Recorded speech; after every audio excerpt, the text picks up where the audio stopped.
কবি প্রণামের মাধ্যমে আজকের মূল অনুষ্ঠানের সূচনা করতে চলেছে। আমি মাইক্রোফোনটি তার হাতে এগিয়ে দেব। Principal ma'am.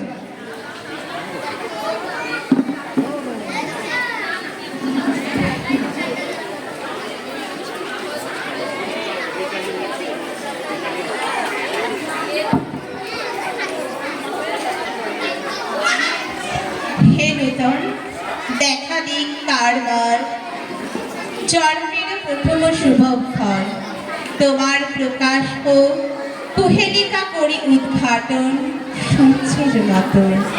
আজ 25শে বৈশাখ, বাঙালির হৃদস্পন্দন বিশ্বকবি রবীন্দ্রনাথ ঠাকুরের 165তম জন্ম জয়ন্তী। আজকের এই বিশেষ দিনে আমি সেই মহান স্রষ্টার প্রতি গভীর শ্রদ্ধা নিবেদন করছি, যিনি আমাদের ভাষা, সংস্কৃতি ও চেতনাকে বিশ্ব দরবারে অনন্য উচ্চতায় পৌঁছে দিয়েছেন। রবীন্দ্রনাথ কেবল একজন কবি নন, তিনি ছিলেন একাধারে ঔপন্যাসিক, নাট্যকার, প্রাবন্ধিক, চিত্রশিল্পী, সুরকার এবং দার্শনিক।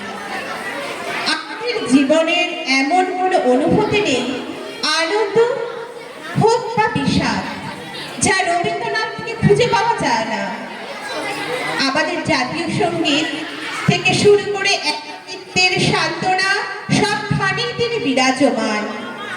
শান্তিনিকেতনের মাধ্যমে তিনি আমাদের শিখিয়েছিলেন প্রকৃতির সাথে মিলেমিশে কিভাবে প্রকৃত মানুষ হওয়া যায়।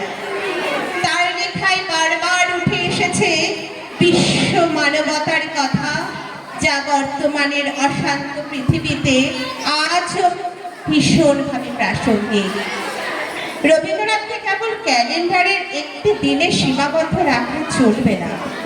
তার আদর্শ, তার অসাম্প্রদায়িক চেতনা এবং তার সৃষ্টির নির্যাসকে আমাদের প্রতিদিনের জীবনে ধারণ করতে হবে। সবশেষে কবির ভাষায় বলতে চাই, তব অন্তরে ধ্যানি তব চরণ নমি। আসুন আমরা তার দেখানো আলোর পথে চলার অঙ্গীকার করি।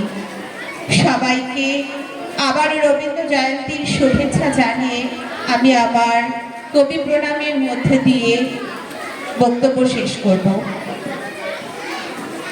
হে রবি, তোমার ঝর্ণা ধারায় সিক্ত এই বঙ্গভূমি, চেতনা ওর নীলিমায় ধ্রুব তারা হয়ে যাক তুমি।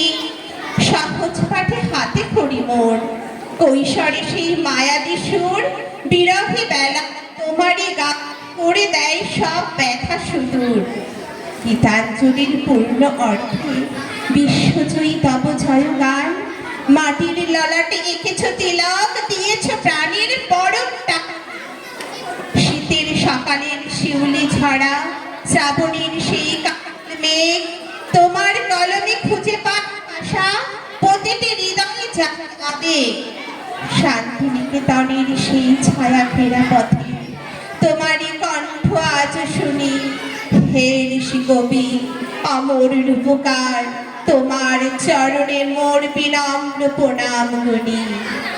জীবন মরণের সীমানা ছাড়াই বন্ধু হে আমার রয়েছ দাঁড়ায়। ধন্যবাদ।